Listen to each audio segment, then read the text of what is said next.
Welcome to the Old Time Radio Westerns. I'm your host, Andrew Rines, and let's get into this episode. This episode is going to be Challenge of the Yukon. Original air date is November 1st, 1950, and the title is Contention.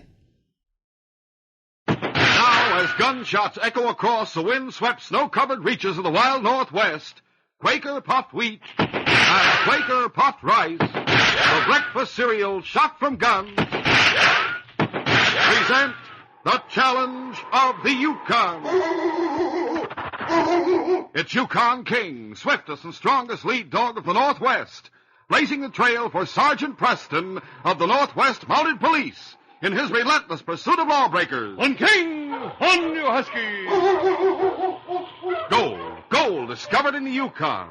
A stampede to the Klondike in the wild race for riches. Back to the days of the gold rush. With Quaker puffed wheat and Quaker puffed rice, bringing you the adventures of Sergeant Preston and his wonder dog, Yukon King, as they meet the Challenge of the Yukon.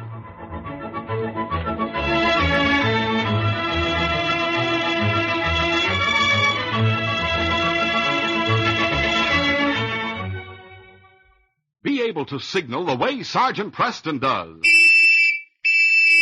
Yes, if you hurry, you can get an official two-tone Sergeant Preston Mounted Police whistle for your very own. A 14-karat gold-plated copy of Sergeant Preston's own whistle. Offered by the ready-to-serve breakfast cereal shot from guns, Quaker puffed rice, and Quaker puffed wheat. Don't miss out. Get details of this thrilling offer in just a few minutes.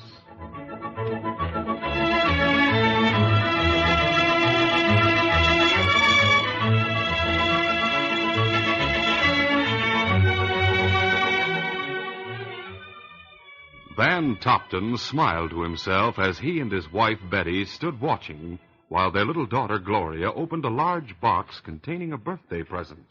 Oh, golly, I'm so excited. Is it a big doll? Or maybe a wagon? Or Stop something? trying to guess. Open it. All right.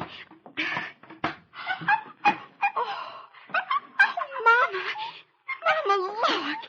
A real live puppy. May I lift him up, Daddy? Why, sure, he's your pup. Go ahead. Come on, puppy. Oh, isn't he cute? Oh, look, Mama. He's all white with just one black ear.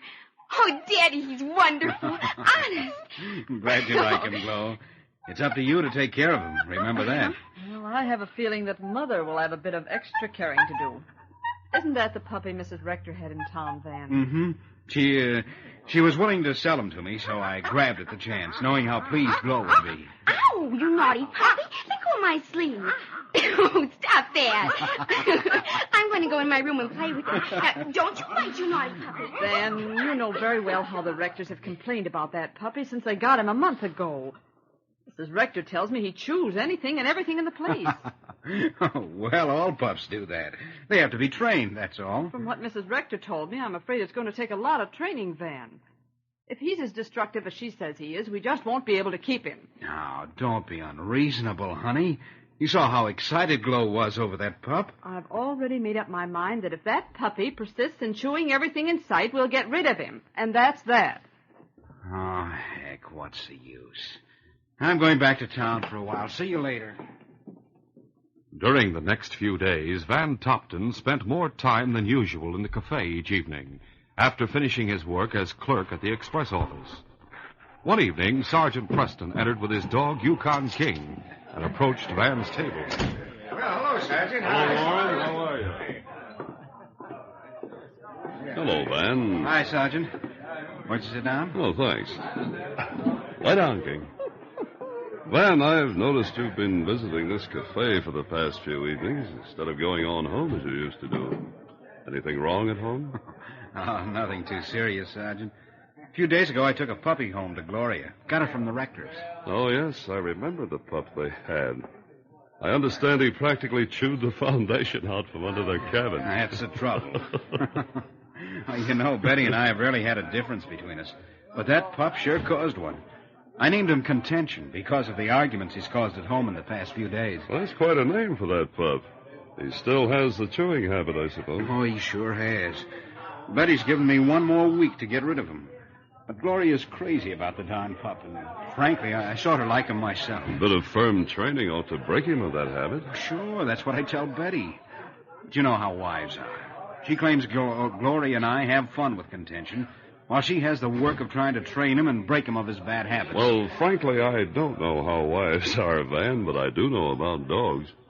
If you and Gloria ignore his chewing habit, Betty's training won't have much effect. I suppose you're right. But say, Sergeant, isn't that the gold whistle I've been hearing about? Oh, yes. Want to look it over? Say, that is something. Oh, it has your name on it, too. That's right. Though it's made of gold, it's a replica of the official mounted police whistle. The constable told me about it. Well, Van, I have to move along.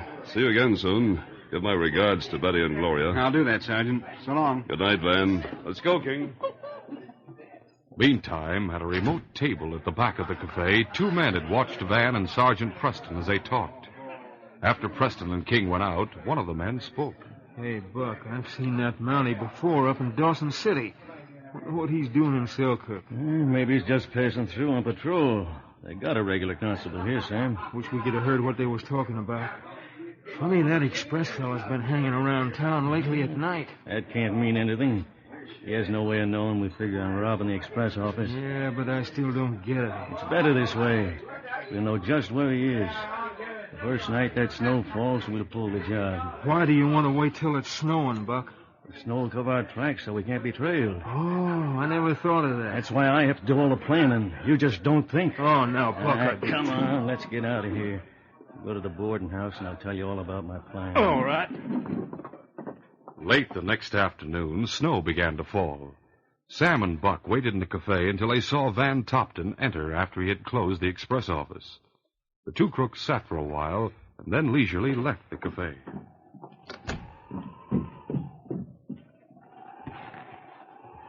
Well, this is it, Sam. We'll get our dog team hitched and leave it behind the boarding house.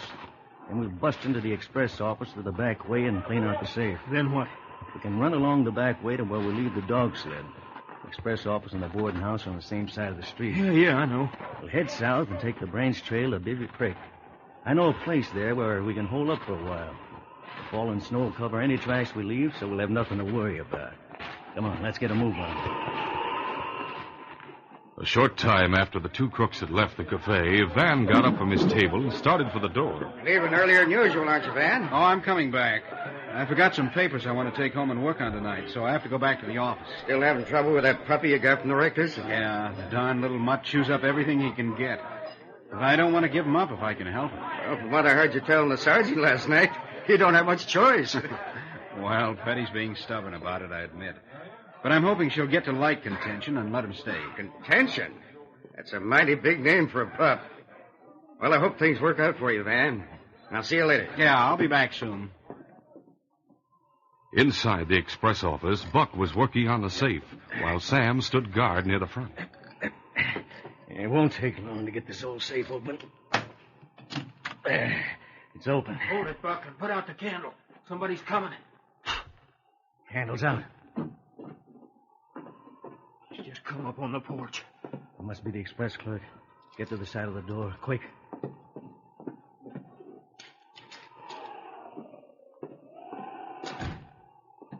Hold it, you. That got him. Yeah, he didn't know what hit him. Help me carry him over behind the counter. All right. Put him down here. Yeah. I got his keys. Now we'll get the stuff in the safe, and then we'll go out and lock him in. Nobody can trail us in this snowstorm. Let's get going. After knocking out Van, the two crooks cleaned out the safe. And then, locking the front doors, they went out. They walked to the back and started away with their dog team. They headed down the south trail for a couple of miles before Sam called a halt. Hey, Buck. Stop a minute. Whoa, you huskies. Whoa. What's the matter, Sam? We forgot to bring any supplies. We can't take a chance of being without food if we have to hold up because of the storm. Doggone it, why didn't you think of that sooner? We can't go back to town now. Maybe not, but we'll be in a fix if we don't get supplies someplace. We'll stop at the first cabin we come to and make them give us some supplies. If we do that, they'll get word to the constable in town that we're headed this way. Yeah, that's right. Well, we can offer to buy supplies then and pay for what we get. That ought to keep them from being suspicious. Yeah, that's the way to do it. Let's get going. I'm getting cold. All right. March, you Huskies! March!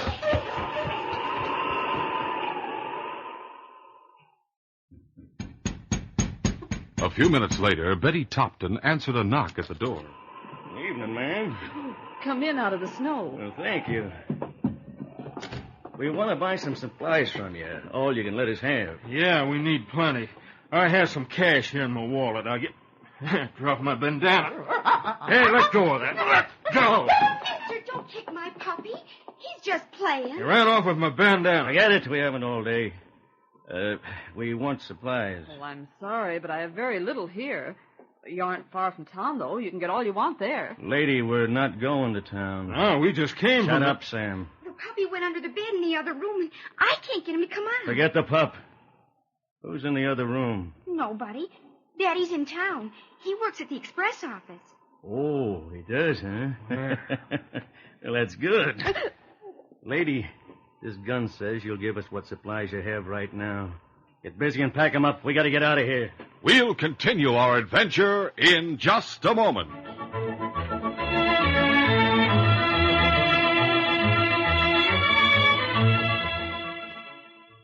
This is the last week. Yes, this week is your last chance on this program to hear how to get a 14-karat gold-plated copy of Sergeant Preston's famous mounted police whistle. So hurry, get this official two-tone police whistle offered only by Quaker Puffed Wheat and Quaker Puffed Rice, the swell-tasting king-size cereals shot from guns. You get with this terrific whistle a 12-inch gold-colored braided nylon cord to hang from your buttonhole or belt. It's a beauty of a whistle, plated with gleaming 14-karat gold. It's a heavy whistle. You can feel the weight and quality of the heavy-duty metal. It's a big whistle, actually over 3.5 inches long. And listen to its two-tone sound that shows it's an official police whistle. Think of the signaling you can do with this Sergeant Preston whistle. Perfect for dark night. Handy in any emergency. Just what you need for training and calling your dog. Don't forget, this police whistle is not for sale in any store. To get it, buy a package of Quaker Puffed Rice or Quaker Puffed Wheat, the famous breakfast cereals shot from guns. Actually exploded up to 8 times normal size to make them bigger and better tasting. Delicious and tender as nuts in November. Then send the box top with only 35 cents.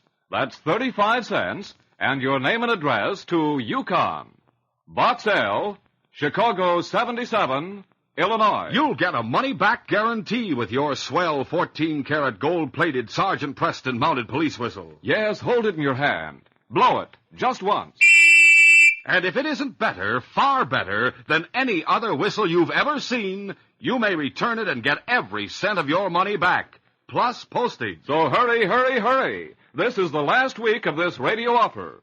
Send 35 cents and a box top from Quaker Puffed Wheat or Quaker Puffed Rice to Yukon, Y-U-K-O-N, Yukon, Box L, Chicago 77, Illinois.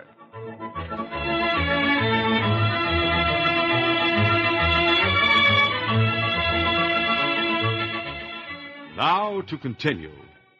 Learning that Betty and her little girl were alone in the cabin, Buck pulled a gun and ordered Betty to pack up what supplies she had available. For a moment, Betty was startled. And then she spoke spiritedly. I won't give you any of our supplies. Sam, while I keep her covered, see what supplies you can find. All right. Just a minute. You keep away from that cupboard. Shut up and sit down there. Oh, how dare you push me like that? Keep quiet and maybe you won't get hurt. Mama, I'm scared. Come here, Gloria. Sit on Mama's lap. I found the Don't gun. let them hurt. Be quiet, dear. Everything will be all right. You think I won't use this gun, you're mistaken. So you better get wise and both of you keep quiet. Come on, hurry up, Sam. I'm putting the stuff in this sack here. There. I got about all of it. Look, Buck, what are we going to do about the woman? You want me to tie her up and Don't bother. She's alone and 2 miles from town. She has no way of getting there except on foot, and she couldn't do that in this storm. By morning, we'll be plenty far from here and without leaving any trail behind us. Come on, let's go. About an hour after the robbery, Sergeant Preston entered the cafe and looked around for Van Topton. Oh, hello, Jake. Topton around? Nope, he was here about an hour or so ago. Said he was going back to the office for a few minutes to pick up some papers, and he was coming back. Funny it's taking him so long. Maybe he decided to do some work at the office. I'll go over there and see if he's working. Well, his dog team's still out back, so I know he didn't go home. Oh, I see. Well, thanks for the information, Jake. I'll go to the express office. Come along, King. A few minutes later, Sergeant Preston and King approached the front of the express office. Oh, it's strange. There isn't any light in the office, King. We'll try the door. It's locked. Wonder where Van is. He didn't go home. His dog team's still behind the cafe. What's the matter, King? Van! Van, are you in there? Only one thing to do, fella. I'll light the lamp. What's happened, Van? My head can't stand. Too dizzy. Someone jumped me in the dark. Oh, a nasty blow on the back of your head. Safe. See if this... I'll find out. Safe's open and empty. I'll bandage your head, Van, and then I'll get the constable.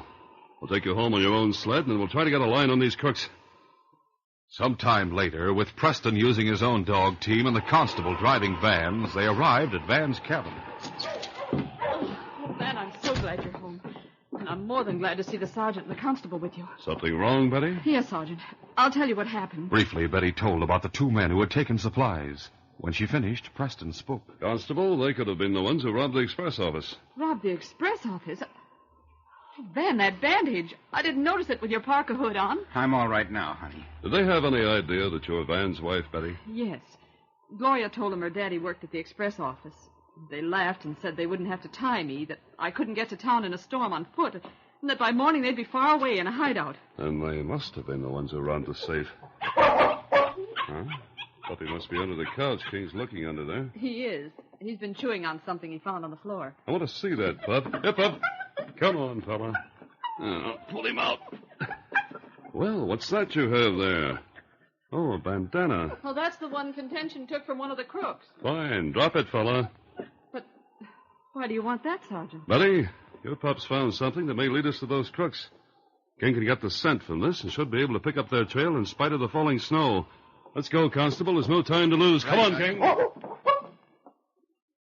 Once outside Van's cabin, the great dog was able to pick up the scent through the light, fluffy snow on the trail. And with King leading the way, Preston and the constable followed with the dog team along the trail left by the two crooks. On, King! On, you husky! This branch trail leads to Beaver Creek, Sergeant. I know. We're almost there. But they may have pushed on toward Whitehorse. We'll stop sometime to eat and rest. That's right. That's what I'm counting on. Storm stops, so the going's much easier. I think I see a glimmer of light ahead. Must be a cabin. We'll stop here. Look, King. Oh, you husky. Hold on. Wait here, Constable. I'll go with King and see if the trail leads to that cabin. They might hear the dogs if we go on with the team. That's right. What if they are in that cabin? I'll try to get the drop on them. If I run into trouble, I'll blow 2 blasts on my whistle. In that case, lie flat on the sled and start the team toward the cabin. All right, Sergeant. If one of them happens to be watching, he won't see you until you're close enough to help. I'll wait for your signal and lie flat on the sled. Good. Let's go, King. Find them, fella. Inside the cabin, the two crooks pushed their chairs back from the table and stood up. Buck yawned and spoke. We might as well grab a couple hours sleep on the bunks over there, Sam. I'll blow out the lamp. If the snow stopped, we could leave here when we wake up and head for Whitehorse. Yeah, I'll look out the window and see. It has stopped snowing, Sam. That means we... Hey, I see a man outlined against the snow. He's heading this way. Let me see. Where? There he is. See? Yeah. He can't see us here in the window with the light out. What are we going to do, Buck? Whoever he is, we'll let him in. We'll get behind the door when he enters. Grab your gun and come on. Yeah. Outside, Sergeant Preston and King moved cautiously toward the darkened cabin. King moved to the door, sniffing. And then, looking at Preston, the dog whined. Quiet, King. Just inside the door, Buck and Sam had heard the dog. Buck spoke hurriedly in a whisper. Dog. Must be Preston, that mutt. Quick, get up on the rafters. Stand on a chair. All right. He'll bust in a minute. All right, wait a minute. That mutt can't reach us. The two men straddled the rafters above and waited tensely. A minute went by, and then the door was eased open, and Preston and King entered. Well, doesn't seem to be... Reach, Mountie, and drop your gun. That mutt can't reach us up here. Drop your gun, I said. All right. Now, put the dog outside. For a moment, Sergeant Preston stood outlined in the glow of the fireplace, and then he spoke to King. All right, King. Outside, boy. Now, go on down, Sam. Close the door while I keep him covered. All right. Now I got him covered, Buck. Good. I'll come down now. Hey, what do we do about that dog? We shoot him before we leave. Right now, we don't want any shots to attract attention. We got to figure what to do with this Mountie right away, Sam. I'll light the lamp again. I got an idea so we won't be trailed for murder. We'll tie the Mountie and put him on the sled. And along the trail, we'll knock him out, untie him, and dump him in a ravine. He'll freeze to death, and no one will know what happened. It's a good idea, but one of us has to ride the sled. Him along, there won't be room. I figure he must have brought along a sledding team, Buck. He couldn't catch up with us if he hadn't. Yeah, that's right. What about it, Mountie? You know you must have followed with a dog sled. Where is it? I left my sled and dog team up the trail. Came the rest of the way on foot, hoping to take you by surprise. Yeah, we outsmarted you this time. I reckon he must have come alone, Buck. Well, we'll use his dog sled along with ours. One of us will have to go after it before we can take Preston out. But we got to kill that big mutt waiting outside first. We'll just have to take a chance that nobody will be around to hear the shot. Hold on a minute, hold on. Tie me up and leave me here instead of taking me with you. Nothing doing. Well, then, if you let me call the dog in, I'll promise you he won't attack. You can keep me covered while I tie him. If you do that, I'll blow 2 blasts on this whistle of mine, and my dog team will come here of their own accord. Well, what about it, Buck? Yeah, we don't have to agree, but take that whistle from him, Sam, and open the back window a bit, and you blow 2 blasts on it. Maybe the team will come. All right. Go ahead, blow the whistle. Hey, seems like the team really answered that whistle. Hey, thunder, the team is coming, like he said. They'll stop when they see the other dog outside, I guess. Get them cord and tie Preston good and tight, Sam. Keep them covered. I'll tie them all right. Meantime, when he heard the 2 blasts made by Preston's gold whistle, the constable laid flat on the sled and then urged the team on. On you, huskies. When they approached the cabin, King ran toward the team, which stopped out front. The constable could see a figure at the window, so he lay quietly out of sight on the sled. The figure at the window turned away, so the constable quickly got up and moved to the side of the cabin. He peered inside, taking in the situation. Then he moved around to the door. Patting King on the head, he spoke in a low tone. Quiet, fella. Go inside. You ready to get him, King? Inside, Sam had tied Preston while Buck stood near holding a gun. And then Buck went to the window and watched as the dog team pulled to a stop out front. He could see only the dim outline of the sled, but he was satisfied that no one had driven the team to the cabin. He turned away, saying, Sure a smart dog team. I was watching out the window to make sure nobody was driving the dog team here. And now we load up and get ready to finish off that mud out there. And Drop that gun! Hey, what the... Well, get you... Sam, who had just finished tying Preston's hands behind his back, grabbed for his gun, using Preston as a shield. I'll get that Mountie, Buck. You don't dare shoot at me. Even as Sam spoke, the great dog King moved like a gray streak along the wall until he was behind Sam. And then he sprang as Sam aimed at the constable. Get him off. Help. I have a gun. King, down, fella. Watch him, boy. I've got the cords. Thanks. All right, let's have that whistle. Here it is. When you blew that whistle, it brought the constable along with the team. Well, you told me to blow it, so stop beefing.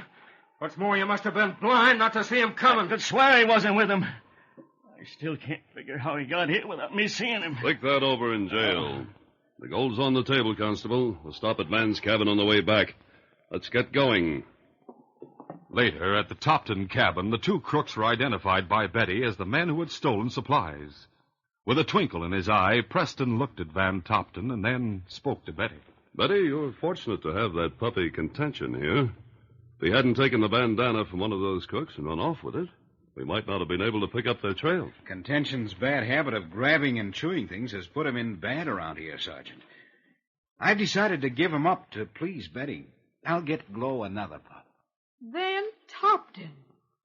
How can you stand there and say such a thing about poor little Contention after he practically got back your stolen gold for you? Sometimes I think you men don't have any feelings at all. But, Betty, I... Here, Contention. Come here, boy. Come on, puppy. That's a good boy. You're staying right here with us as long as you live, Contention. And Gloria's daddy'll just have to make up his mind to that. That's all right with me, Betty. If you say so, Contention stays. Even King agrees. Well, I'm glad Contention earned himself such a fine home. Let's get these crooks to town, Constable. This case is closed.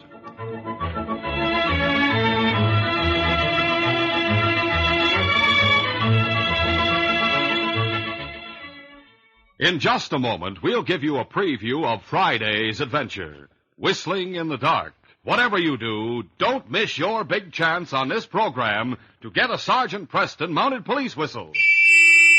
This is the very last week of this sensational radio offer, made by swell-tasting, nourishing Quaker puffed wheat and Quaker puffed rice. You've never seen anything like this whistle. Not even your own neighborhood policeman's whistle can hold a candle to it. That's 'cause it's a genuine copy of Sergeant Preston's own whistle. When you hold this big, heavy 3 1/2-inch whistle in your hand, when you see its gleaming 14-karat gold-plated finish, you know it's the real McCoy. Remember, you get with it a 12-inch gold-colored braided nylon cord. And for both whistle and cord, you send only 35 cents with your name and address and one box top from a package of Quaker puffed rice or Quaker puffed wheat, the famous cereal shot from guns. Send to Yukon, Box L, Chicago 77, Illinois. And what a thrill you'll get every time you blow this official Sergeant Preston mounted police whistle.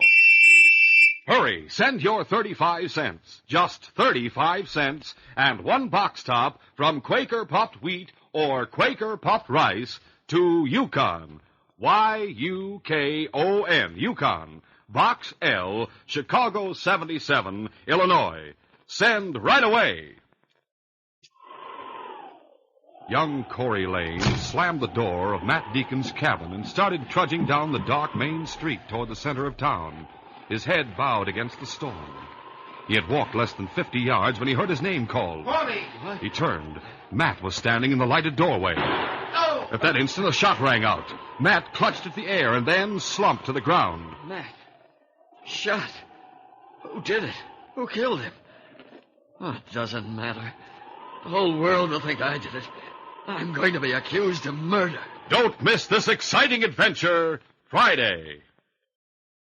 These radio dramas, a feature of the Challenge of the Yukon Incorporated, are created by George W. Trendle, produced by Trendle Campbell Enterprises, directed by Fred Flowerday, and supervised by Charles D. Livingston. The part of Sergeant Preston is played by Paul Sutton. They are brought to you every Monday, Wednesday, and Friday at the same time by Quaker puffed wheat and Quaker puffed rice, the breakfast cereals shot from guns.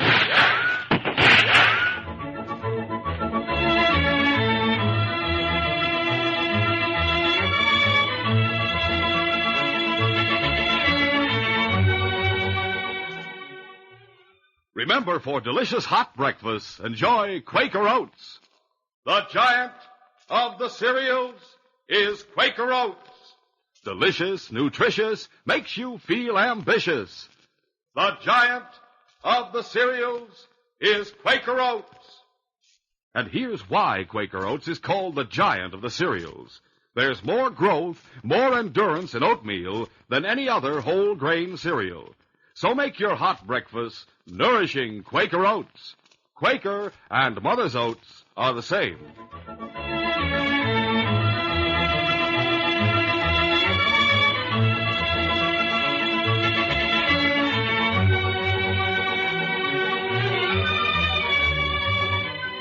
This is J. Michael wishing you goodbye, good luck, and good health from Quaker puffed wheat and Quaker puffed rice. So long. This is the Mutual Broadcasting System.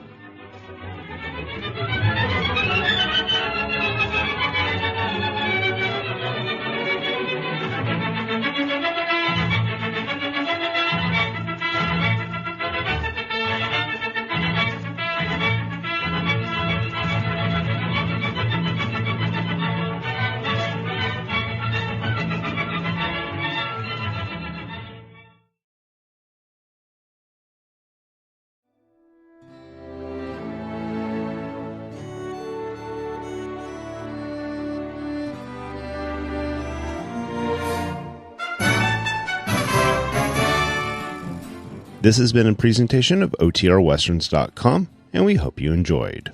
Please take some time to like and rate our shows in your favorite podcast application.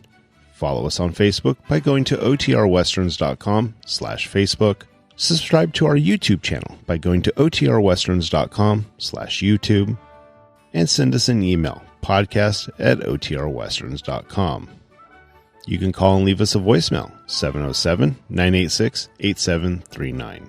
This episode is copyright under the Attribution Non-Commercial Share-alike copyright. For more information, go to OTRWesterns.com/copyright. Have a great day, and thanks for listening.